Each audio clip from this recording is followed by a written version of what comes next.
दो सीटों का उपचुनाव खत्म हो चुका है, रिजल्ट परिणाम भी सामने है। अब एक सीट और बची हुई है। लगभग 1 महीने बाद चुनाव होने हैं।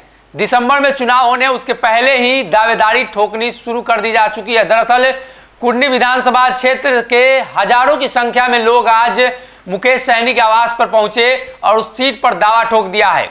मुकेश सहनी से वो सभी लोग यह आग्रह करने आए थे कि मोकामा में जिस तरीके से उन्होंने प्रत्याशी नहीं उतारा, गोपालगंज में नहीं उतारा, लेकिन कुर्नी में उनको अपना प्रत्याशी उतारना पड़ेगा। इसके पीछे की कहानी है मुजफ्फरपुर क्षेत्र, जो मलाहों का क्षेत्र है, जहां से भारतीय जनता पार्टी के सांसद अजय निषाद हैं और उनके मुकेश सहनी के बीच जो टक्कर की लड़ाई है वो लगातार चली है। ऐसे में मुकेश सहनी की आवाज से एक्सक्लूसिव तस्वीर निकलकर सामने आ रही है। हजारों की संख्या में सहनी के पास पहुंचे कुर्नी के कार्यकर्ताओं ने उस सीट पर दावा ठोक दिया है।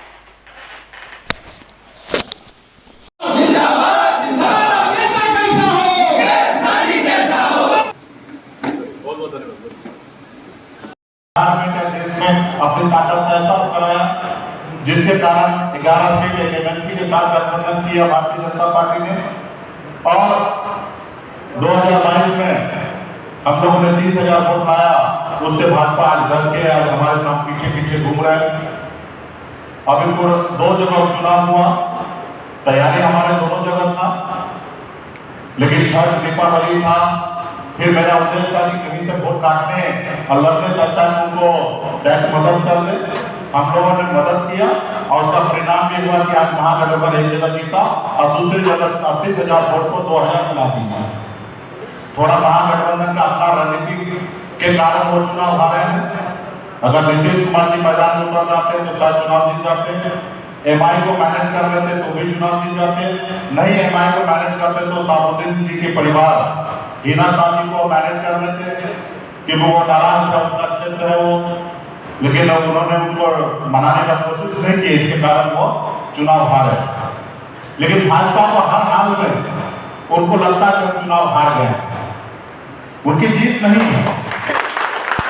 चुनाव के वोटिंग के रोज उन्होंने मीडिया में चढ़ा दिए कि उनका सदस्यता समाप्त हो गया, तो जितनी उनके छक्के लगाना था पूरे राज्य से नेता को उतार दिए, क्योंकि 2 जगह चुनाव था तो पूरे राज्य के नेता को उतार दिए भाजपा ने।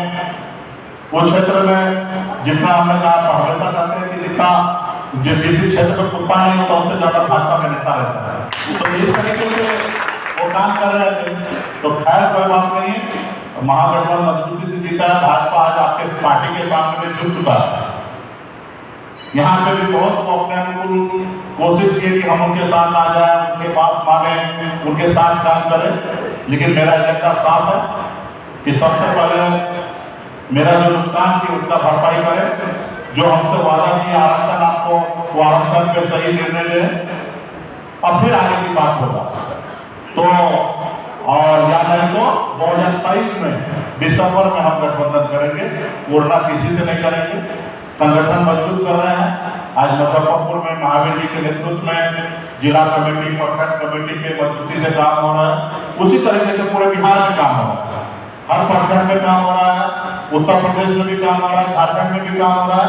और हम लोग अभी मार्च तक पूरा टारगेट रखे, 5 महीना हमारे पास है कि हम लोग प्रखंड और स्तर पे सारे जगह पे कमेटी कंप्लीट कर लें और उसके बाद हम लोग बूथ पे उतरेंगे। तो कुल मिला के अपनी ताकत है। और मुजफ्फरपुर में चुनाव होना है, 17 तारीख को वोटिंग गिरना, जो नॉमिनेशन लास्ट है, और 6 तारीख को वोटिंग गिरना, 8 तारीख को रिजल्ट देना है, 5 तारीख को वोटिंग होना है। और हम लोग अभी आप लोग से राय विचार लेने के लिए आए हैं कि हमारा लड़ाई जो है वो अपने आप को जीतने के लिए है। और उस जीत में कभी कभी क्या होता है, दुश्मन जब हारता है तो भी आपकी जीत होता है। आपने देखा होगा कि भोपाल में हमने मिठाई बांटा, क्योंकि भले हम हारे नहीं लेकिन हम दुश्मन को हरा है। आज भी बिहार में 2 जगह चुनाव हुआ है, भले हम जीते नहीं हैं लेकिन भाजपा दोनों जगह वो हार चुका है। तो इसलिए इस चुनाव में भी हम लड़ेंगे, जीतने के लिए लड़ेंगे, लेकिन मकसद यही रहेगा कि भाजपा किसी भी हालत में हारे, क्योंकि छल कपट चीजें वही कर रहे हैं।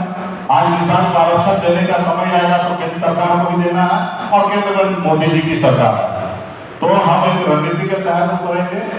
बहुत सारी चीजें बात हो रहा है, महागठबंधन में भी लोग कंफर्टेबल है, अच्छी तरीके से बात कर रहे हैं, फिर एनडीए वाला भी अपनी तरीके से सोच रहे हैं, लेकिन बहुत सारी चीज है जो खुले मंच पे नहीं बोल सकते हैं, ठीक है। तो लेकिन चुनाव लड़ना है और इसके लिए तैयारी कर रहे हैं और आप लोग से समझेंगे, उसके बाद निर्णय लेंगे, समीकरण बनाएंगे। 3 से 4 दिन में हम लोग समीकरण बना लेंगे कि क्या करना है। चुनाव लड़ना है तो 16 तारीख डेट क्लियर हो चुका है कि हम लोग नॉमिनेशन करवाएंगे 16 तारीख में, ठीक है, क्योंकि हमारा 11 तारीख से लगातार कार्यक्रम बना हुआ है। अब 15 तारीख तक हम कार्यक्रम कर रहे हैं और 16 तारीख से और 17 तारीख लास्ट सप्ताह है, तो 16 तारीख को हम चाहेंगे कि नॉमिनेशन करें। लेकिन समीकरण क्या होगा, बहुत सारे लोग कैंडिडेट हमारे संपर्क में है, मजबूत लोग संपर्क में है। फिर अभी चुनाव में क्योंकि सीट निषाद समाज वहाँ पे जीते थे, अनिल सैनी जी जीते हुए थे और आप लोगों ने उनको जिताया भी था और इसी कारण वहाँ पे चुनाव हो रहा है। उन्होंने सुप्रीम कोर्ट से कुछ ऑर्डर भी निकाले हैं, 2-3 दिन में उसका भी परिणाम क्लियर हो जाएगा कि चुनाव होगा कि नहीं होगा। अभी अगर सुप्रीम कोर्ट अगर रोक लगा दिए हैं तो फिर अभी चुनाव में क्योंकि सीट निषाद समाज वहाँ पे जीते थे, अनिल सैनी जी जीते हुए थे और आप लोगों ने उनको जिताया भी था और इसी कारण वहाँ पे चुनाव हो रहा है।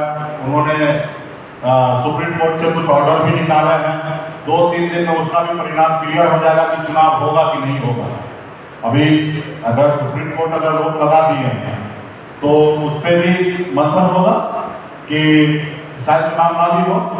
लेकिन मुझे लगता है कि विधानसभा में सदस्यता समाप्त हो चुका है, क्योंकि सुप्रीम कोर्ट का ऑर्डर से पहले ही सदस्यता समाप्त हो चुका है। तो मुझे लगता है कि उनका पुनः बहाली नहीं हो, लेकिन हमको उम्मीद करना चाहिए कि बहाली हो जाए। हम क्यों उनको चाहेंगे कि ना हो, अगर वो विधायक बने रहे तो हमारे लिए नुकसान नहीं है, हमारे लिए फायदा ही है। और अगर चुनाव नहीं होता अगर तो कोई बात नहीं है। अगर चुनाव होते हैं तो हम लोगों को डिसीजन लेना है, वहाँ पे चुनाव कैसे लड़ना है, किस तरीके से समीकरण बनाना है, कैसे करना है। तो ये सब चीज 3-4 रोज में पिक्चर क्लियर हो जाएगी। 11 तारीख तक हम लोगों को क्लियर हो जाना चाहिए और 16 तारीख को अगर सब चीज रहा तो हम 16 तारीख को लड़ेंगे। हमें भी ये भी देखना है कि महागठबंधन किनको प्रत्याशी बनाएंगे, एनडीए किनको प्रत्याशी बनाएंगे, तो ये सब भी देखना है। दुश्मन कौन सा कार्ड खेलेंगे तो उस हिसाब से हमको भी कार्ड खेलना है। हम खुद लड़ेंगे या लड़ाएंगे किसी को, कैसे होगा, ये सब चीजें हम लोगों को समय पे करना है। लेकिन कुल मिला के निषाद का पावर, निषाद का ताकत, निषाद का एकता में पार्टी जो भी निर्णय लेंगे पार्टी के हित में, पार्टी का भविष्य को देखते हुए, हम अपने हित में नहीं लेंगे। अगर मुझे मेरे हित में अगर लेना हो तो कब तक मैं ले लिया रहता और केंद्र में मंत्री बन गया रहता, लेकिन मैं मेरे लिए हित में नहीं रह रहा। आप देख रहे हैं कि बिहार में मंत्री रहते हुए यूपी में जाके मोदी जी से हमने लड़ाई लड़ा, किसलिए लड़ा? अपने पार्टी के लिए, अपने दल के लिए, अपने विचारधारा के लिए, क्योंकि हमारी लड़ाई है कि निषाद को आरक्षण मिले और ये आरक्षण मोदी जी को करना है और हमें आज विरोध भी करना तो उन्हीं को करना है। जिनके पास कुछ होगा उन्हीं से मांगेंगे और हम एनडीए में रहकर भी हम विरोध करते थे। ये हमारी पहचान है और ये मेरी ताकत है। और चुनाव में किसी के रहने करम पे हम लोग मंत्री नहीं बने थे, अपने दम पर बने थे। हमारे दम पर, हमारे सहयोग से बिहार में मुख्यमंत्री नीतीश कुमार जी बने थे। हम समर्थन नहीं देते तो सरकार नहीं बनता। चलिए खैर जो बात निकल चाहता। अगर ये वीडियो पसंद आई और वह बिहार के राजनीति और बिहारियत से सरोकार रखेनी तो सब्सक्राइब बटन दबा के चैनल के सब्सक्राइब कर ली। ओजे एगो घंटी बा, ओकरा बटन दबा देला से कुल सटीक और मारक खबर रुआ मुफ्त में मिल जाई। अगर रुआ पत्रकारिता के हमनी के नया प्रयोग में सहयोग कर चाहतानी तो ज्वाइन बटन दबा दी। पेटीएम नंबर नोट कर ली 9386816700। धन्यवाद।